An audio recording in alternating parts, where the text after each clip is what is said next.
Hi, my name is Alec Kelman, and this is Deep Blue Playbook. Man of the match down, send him money now, you're the cash off for Amazon. Hustle like that, the him get it from my grandpa. See him where I'ma do it on a public platform.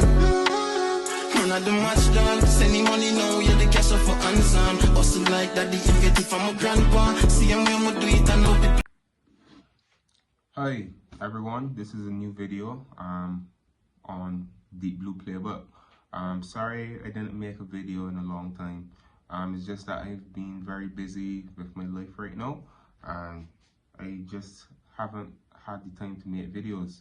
But today will be the first video in I think like a month, and I will definitely be making more content as the season goes on. But today, since I was off for such a long time, I wouldn't necessarily be doing a player rating for this weekend's game against West Ham, but we will speak on topics surrounding Chelsea. Right now, we will speak on the results that we had for the season so far. We'll speak about some of the transfers that that's surrounding the club right now, and we will also speak about some of the player performances that has been happening so far for the season, as well as the game next week against Fulham.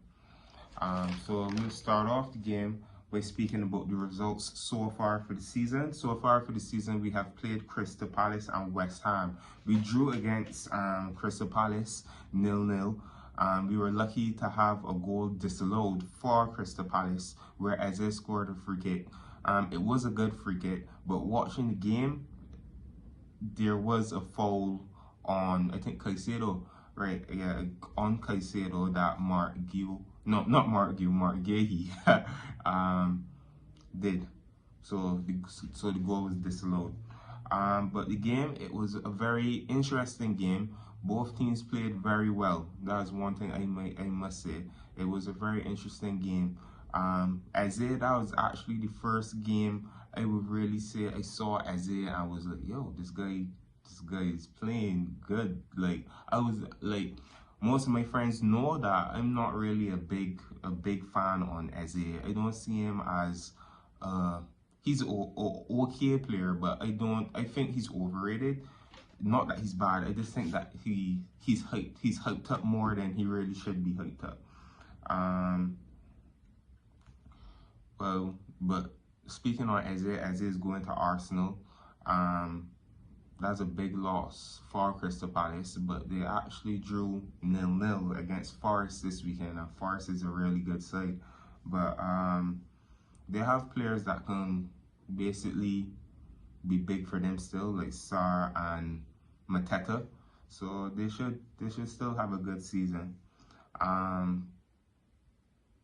Speaking on Mark Guehi, I think he may even come Chelsea this season because of the injury against Levi Colwill. I know we was linked with him in the past, but we'll need to see how this week progresses and see if we sign him. West Ham versus Chelsea. We actually defeated West Ham 5-1 this weekend.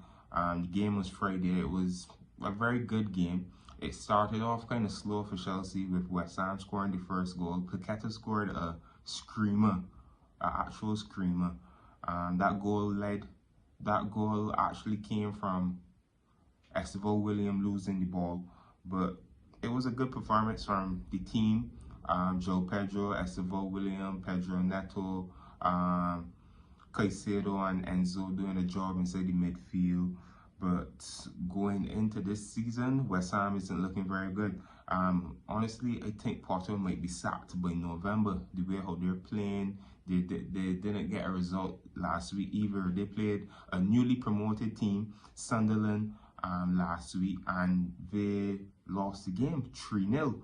3-0, and that's very embarrassing. But yeah. Now we're going to speak about some of the transfers at Chelsea, around Chelsea right now. Julio Enciso which is an attacking midfielder that played for Brighton, is going to join Chelsea. But before he comes to Chelsea, he'll go to Strasbourg inside France to basically recover from his injury. He hasn't been playing a lot of football recently because of the injury, but when I saw him play, he was always one of the better players at Brighton that I really liked. I'm happy that he joins Chelsea now. He's a very creative player, and I really look forward to seeing him playing for the club. So yeah. But as there are players coming in, there are also players leaving. Christopher Nkunku, he's looking to leave the club. A lot of clubs are interested in signing him right now. For example, I heard that Bayern are interested in signing him. I think that would be a good signing for Bayern. Having a backup midfielder, seeing that this guy Jamal Musiala was injured recently, and I think he will be back this season. I think inside November or something like that. But it was a really bad injury. But I heard that he would be back in November, and that would be really, it would be good just to have Christopher Nkunku for that small period, for where they don't really have that midfielder, that attacking creative threat inside the midfield. But another player set to leave the club is Nicholas Jackson.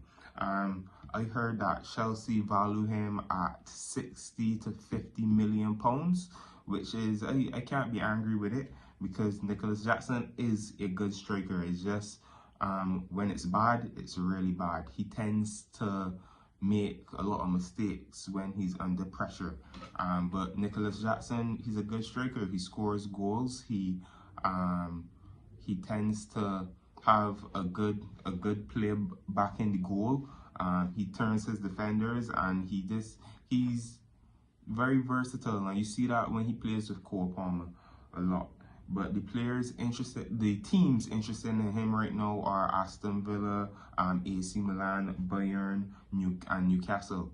I think that he's most keen on Aston Villa. I think that is a good signing for the team and a good move for Nicholas Jackson, seeing that Duran left the club last season, January, and they don't really have a backup striker other than Watkins. When Duran was at Aston Villa, you saw him as a backup striker, but he's better than the way that he was being treated at Aston Villa. But yeah, we'll see how this moves on with the last week of the transfer window being this week. Another transfer being spoken about is Xavi Simons to Chelsea. I'm very keen on this move. I think Xavi Simons will definitely offer versatility in the midfield. Xavi Simons can also play along the left. And I think with all the football that we need to play this season, including that we are back in Champions League, I think Xavi Simons is a very good addition to the club, seeing that most of the team haven't ever played Champions League, and it's still young, and it's still a young side. But before we sign Simons, we need to get some of the players off the books, like Ben Chilwell, Raheem Sterling, same Nicholas Jackson, same Christopher Nkunku, and also Renato Vega. I think it's going to be a very busy week for Chelsea, and I think Fabrizio Romano will be reporting a lot of Chelsea news this week. But again, we'll see how the week goes, not weekend. But player performances, Estevao William, since he came to the club, he has been putting down some good performances and very impressive performances at that, but he still has a lot of things that he needs to improve on. For example, as I mentioned before in the video, he lost the ball that led to Paqueta's goal on Friday, but I think he's going to be a very good player. I see comparisons to Lamine Yamal. I don't think he's that good yet because Lamine Yamal is on a whole different level. He has been doing this for almost 2 seasons now, I would say season and a half, and Estevao Willian has just entered European football. But he is playing very well. Like the assist that he gave to Enzo Fernandez against West Ham, that was an excellent assist. And I think Chelsea is just missing that activeness off the ball, that movement off the ball that creates goals. And I'm really excited to see how Estevao Willian performs this season. Cole Palmer, he was injured before the West Ham game, and he didn't play. I didn't hear anything about I didn't hear any updates on the injury, but hopefully he'll be back next week to play against Fulham. Cole Palmer is a big part of the team, and I enjoy watching him play, because when I heard he wasn't playing on Friday, I got a bit disappointed, because I like watching Cole Palmer. But the last part of the video, we'll be speaking about the game next week against Fulham, a West London derby. You know, any derby in London is always be a big game. Crystal Palace, Spurs, Arsenal, Brentford, any derby in London is always be a big game for Chelsea. So it's gonna be a good game. Fulham is a good team. I actually just watched the game against Manchester United where Eric Smith Rowe? No, it's not Eric Smith Rowe, but Smith Rowe, that formerly played for Arsenal, scored to equalize the game, and it drew 1-1. So he'll be one of the players that we look out for inside the game. Also Alex Iwobi. These are very creative players, and they also have Jimenez up top. So you need to really watch out for Fulham next week. Hopefully we can go out there and get a result. But my expectations for the game is 3-0 to Chelsea. Let's hope that Cole Palmer is back for the game. Thank you for watching the video, and this was Deep Blue Playbook.